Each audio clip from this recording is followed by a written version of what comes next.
Hi, and welcome back to another episode of Lee Street Beat. I'm Sandra, and I'm here with T the Man and S Hacker. We thank you so much for joining us. We really got a lot to talk about. Well, the book Unhinged has been released, and it's been immediately reduced by 30% at the store. And wow. Yeah. So Omarosa is dropping much tea on the Trump administration. And it's even worse than Donald Trump would ever thought, because guess what? She got tapes. T the Man, when you heard that she got tapes, what was you saying, man? I said all of Trump's close friends record him. Michael Cohen records him. Omarosa records him. Maybe even Melania records him. They may have some tapes. They married, you know. Yeah. Hey, you missed the exotic dancer recording him. Oh, yeah. Well, they say there's supposed to be one in Russia somewhere, you know. So we're waiting for that one to come out. But yeah, you know what? Wow. He told Omarosa, you know, record your enemies. And apparently they felt that he was an enemy. So that's who they recorded. They recorded him. And the thing about it is she just dropping like little tea leaves and would put him and use the hyperbole unhinged is when she probably told him, I talked to Robert Mueller. I'm telling him everything. Follow the trail, follow me. I'm gonna tell you everything you need to know. And he's gone off the deep end, because now he's talking about he wants to arrest her. He wants to arrest her because of the NDA, you know, non-disclosure agreement. Right. And she's saying that well, she didn't sign it. Well, I don't know if she did or not, but maybe she has that on tape. Well, she's coming out as a whistleblower, and when you declare yourself a whistleblower, then you get protection. Yeah, absolutely. But here's the thing. Right.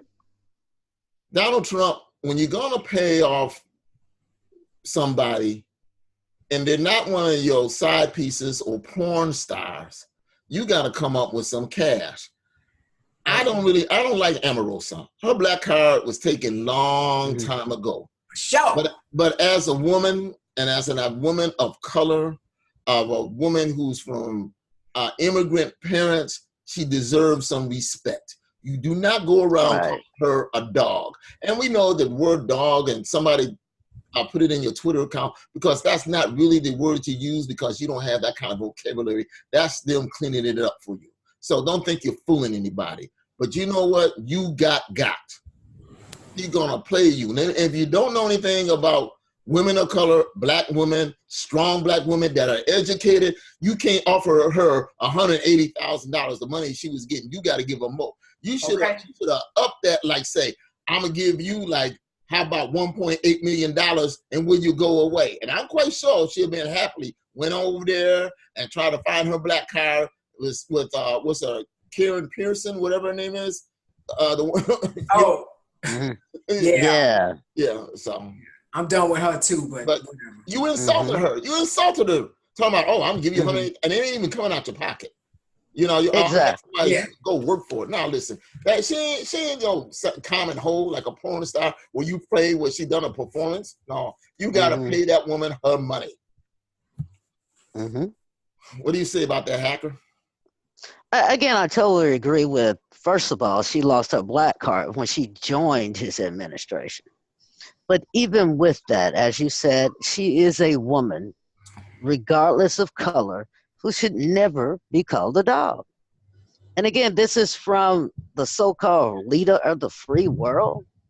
I seriously think that Mr. Trump has a problem with women, period. I don't think he sees them on his level. Now, I'm talking women, period. Because the majority of the women who allege that, you know, he sexually assaulted them, they were not women of color, right? So, and again, the thing that he did to Angela Merkel, right? Again, I don't think color has anything to do with it. I think he truly has an issue with women. He does not respect. Right? No. And that's sad. And again, he's supposed to be the one that our culture flows down from. Really? No. Again, can't people are accept them supposed to, tripping. little kids are supposed to look up and respect the president of the United States. And he's calling women dogs? Really? But again, it is not unusual for a person like him to say something like that because he cares about no one except himself. I just don't understand how he can take the time that he does and respond the way that he does. I've never seen anybody misuse Twitter to the point that he does. He's trying to literally tear the soul out this country with the BS that he put out there. I mean, he just lie, and he just disses people and just puts them down, and no president should take their power and their platform and use it the way he does. I mean, it's horrible. Every day you wake up, you can't imagine that the president of the United States is addressing, the NFL players. He's addressing Omarosa. He has time to just comment on these things, and he just has such horrible, horrible views, and he keeps this country divided. Well, one thing about his divided country, Paul Manafort, waiting for the jury to come back with the verdict, but he's on pins and needles. And he's on pins and needles because he doesn't know how many tapes that Omarosa got, and he already know my got tapes. I mean, they dripping on him every day, and he's freaking out. And they said anybody who had any conversation with Omarosa is freaking out too. The whole administration, they all messed up. They all looking over their backs. Yeah, if you've ever confided anything in her, that was against the culture there. Oh yeah, you should look out. I mean, she taped everything. She's into skiff taping.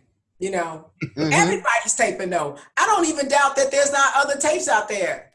I really don't. Well, I thought I heard today, they said that she got maybe over 200 recordings. And again, how long was she there? She was during the whole administration. She was appointed with it. At first, she was, I don't think So basically half the time she was at work, she was recording. Man, it was they fired her because she wasn't even showing up for work. But when she did come to work, she recorded.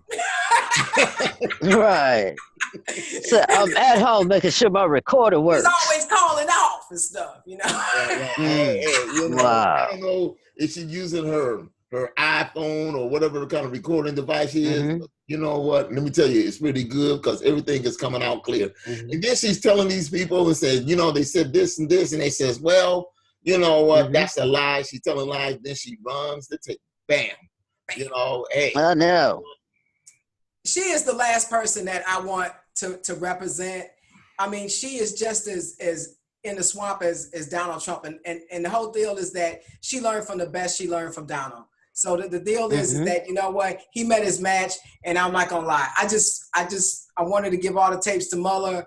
I want this to come out, and I want this to end. And all this whole controversy about, whether he said the N-word, everybody know that he has said the N-word, okay? So y'all putting the tape out that he's saying the N-word, it's like we as Black people, we are really not going to be shocked about it because, I could have told you that forever ago, because when he was, taking out ads, talking about, put those Black men back in jail when they been found not guilty back in the 80s in New York, you had to know that he was a racist. Yeah. Yeah. So the controversy about that is when it comes out, whatever. But you know what? If she pulls that out, she pulls it out. But right now, he is on pins and needles about Paul Manafort. I don't know. The jury's been out. I think they got the case today. Yeah, I believe they got the case today. They're there. They asked for instruction. What is reasonable doubt? And basically, Judge says, what is reasonable? It doesn't have to be absolute doubt. It just has to be reasonably that you can infer that he did. I don't know. It sounds like somebody on the jury want to nullify it and make it a hung jury because they're a Trump supporter. I mean, the odds are that he's going to get it. The thing about it is, it's a cut and dry case. He lied. He lied on his paperwork. And you can't sit there and blame Rick Gates did it for him and he not know. Man, he's got $68 million. He signed his tax returns. He know. And these are both very smart men. These are not like you know what, uneducated people here. Right. You know? I'm quite sure Right. Manafort's daddy didn't, when he sent him to college, didn't pay for him to go through school. Okay. So now everybody seemed to be involved is highly educated except for the leader of the group, Donald Trump. So they're all smarter than him. Right. He's so slow. But except for maybe a large part of the American public who seems to believe anything and everything they say. You know, they say that Jesus talked to them between God and Jesus and Trump. They're gonna believe Trump. Well, you know, that's blasphemy. They're going Exactly. That's the bottom line there. They are going in and going out. Plus the fact, I just want to talk about Trump's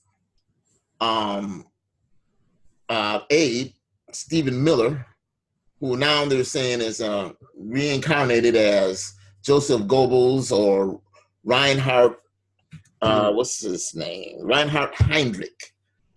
So those were Nazis. There's and Joseph Goebbels was the minister of propaganda. And the things that you see that Stephen Miller does is the same thing that Goebbels did. And but Reinhard Heinrich, they said by historians, it says he's the most fearsome member of the Nazi elite, mastermind of the Holocaust. And this man has got the characteristics of both of them. Not only does any kind of looks like him. That's the scary thing. He looks like him. And his immigration policy and his family are immigrants, basically Russian Jews that ran here to America. And there again, we got another tie where somebody got a connection with Russia. And his uncle just wrote a op-ed in the paper talking about how his nephew is a hypocrite. That if it weren't for the immigration policies of the United States, he wouldn't be here. Yeah, right. Exactly. And they're gonna say technically, they weren't Russian. They were from Belarus. Belarus is a satellite state of Russia. Whoever the chairman or prime minister or whoever the leader is over there in the country, he answers to Putin too. So, right. And again, even if it's not Belarus, you still were not born here. And if it were not for the immigration policies, you would not be here. Absolutely. Period. So, the things that he does is reprehensible. But Stephen Miller has had this all his life. He's had this anti-hatred for Latinos, people of color, especially Latinos. And then he went to Santa Monica High School.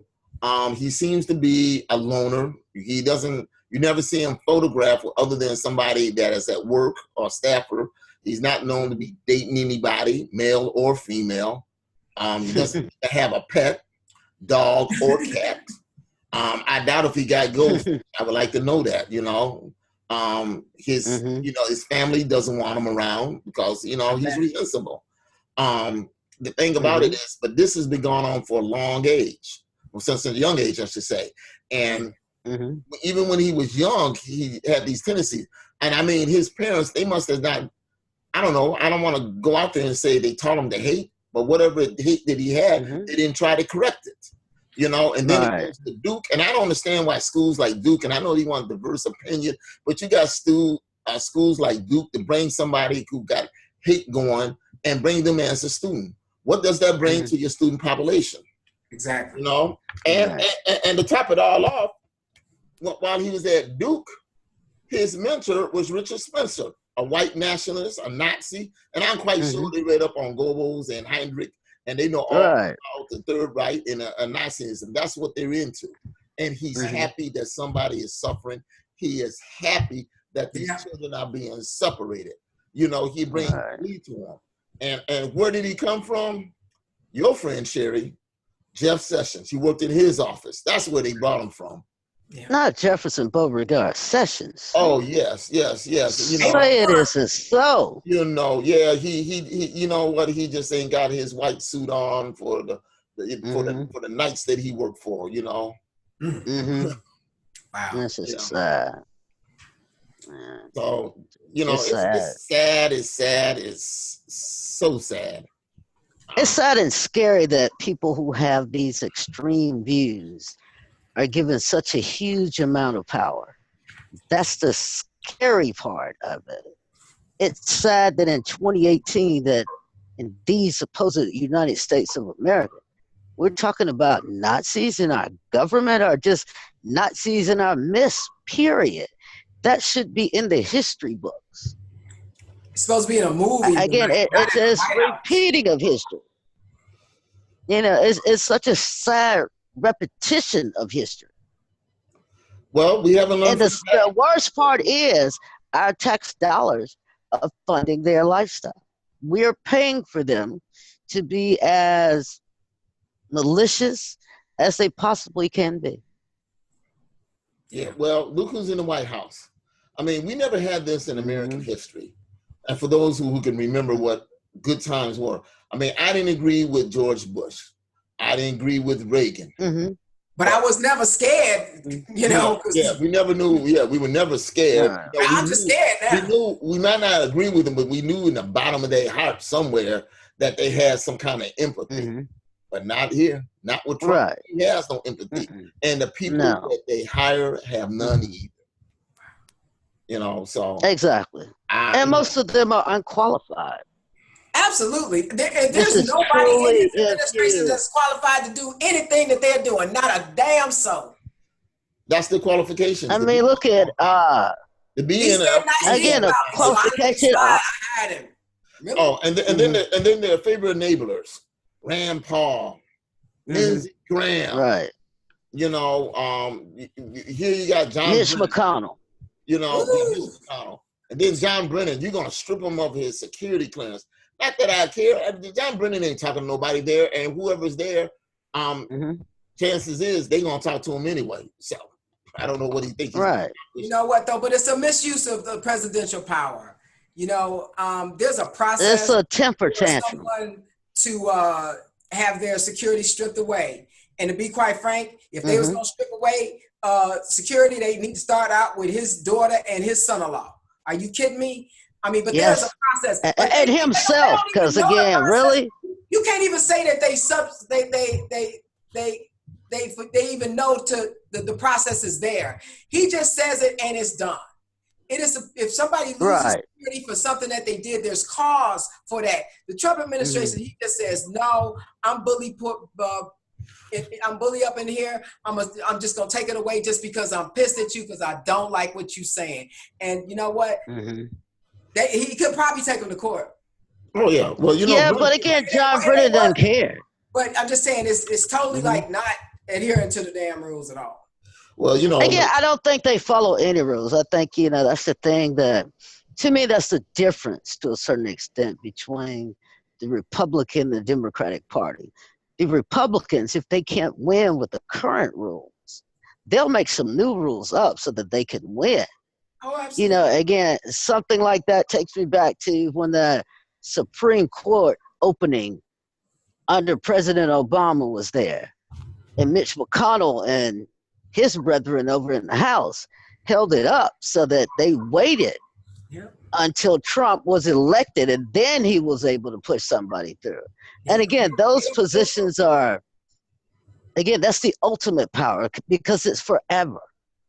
Absolutely. You know. Well, let me read what John Brennan said. Mr. Trump's claim of no collusion are, in a word, hogwash. I would have used a stronger term, but we got an audience to watch us.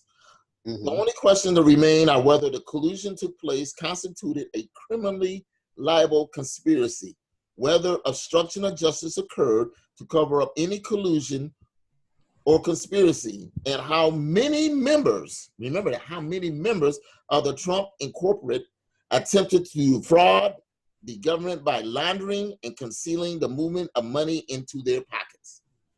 There wow. Paul Manafort, exhibit number 1.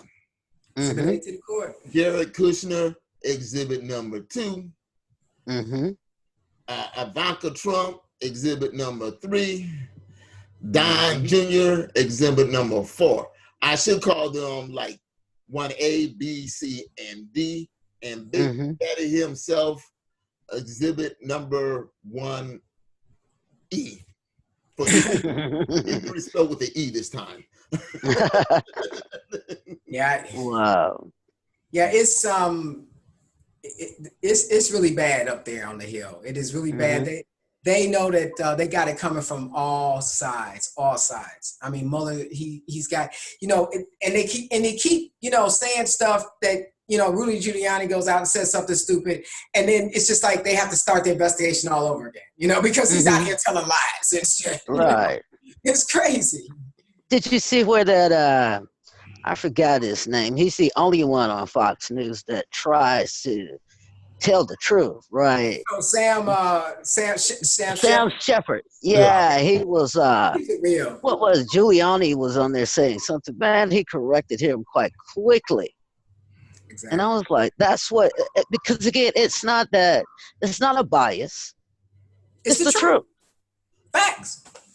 Well, yeah, facts should matter. But they don't want to hear the facts. They don't want to hear the truth. They want to spin their own narrative. You got Kellyanne, with the alternative facts. There was an article, and I believe it was The Atlantic, about Kellyanne and her husband is having discord in their household because, he's blasting Trump. Every chance he could get. I mean, he's a lawyer. I mean, he took an oath. I mean, you see something that's criminal. You see something, say something. She's a lawyer too. She's, and she's being unethical. She should lose her license. Person, she's a lawyer. She's seeing criminal acts every day, and she's not reporting them. She should lose her license. Yeah. So they should be stripped of their license. But apparently they're not. But anyway, a lot of Democrat state attorney generals are filing some type of suit against the Trump administration.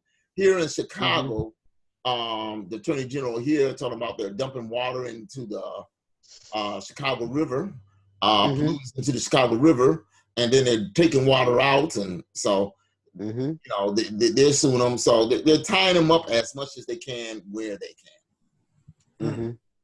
So some of it is political, and some of it is just need to be addressed because he feels that he has an absolute right and a divine right over people because somebody made him the illegitimate president.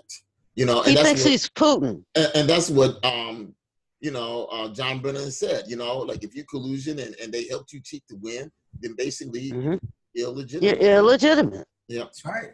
So I think we all know that Aretha passed on today.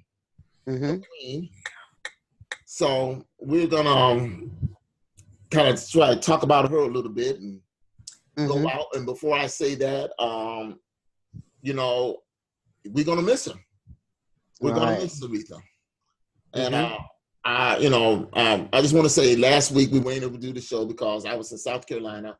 I just want to give a shout out to some of my friends, Hyman and Marietta. Katie and her husband Charlie had a great time. Me and my wife, we really enjoyed it. We got a different perspective. There's other people in this world who believe like we do too. And it's good to hear that it's been validated that other folks was doing that. But with that said, tell me what you think about Aretha. Well, I thought she was a consummate professional. She replaced someone in a Grammy performance, right? And she had 2 hours to prepare. And she killed it. Yep. She killed it. She killed it. That's a consummate professional. Yep. Yeah. I grew up with Aretha in my house, and my father, he loved music and he would play, Try a Little Tenderness, and we had all the albums, and anytime she was on, Flip Wilson or any show, turn and tune in and watch it. She's just been a great artist, and we really are gonna miss her. She is the queen of soul, but we know that she left it all on the floor. We got so much that we can listen to and remember by. She has her spiritual roots and done it all. So we love her and we miss her. She's gonna be up in heaven, and they're gonna be real happy to hear her sing up in heaven. Exactly. That's Lee Street Beat. Until next time, we're gonna find that bridge over troubled water. So we're gonna go out with a little bit of Aretha. we're so happy that we're able to live in this lifetime to see a true queen. So, diva. All right. Till next week, this is Lee Street Beat. Later. Sail on by.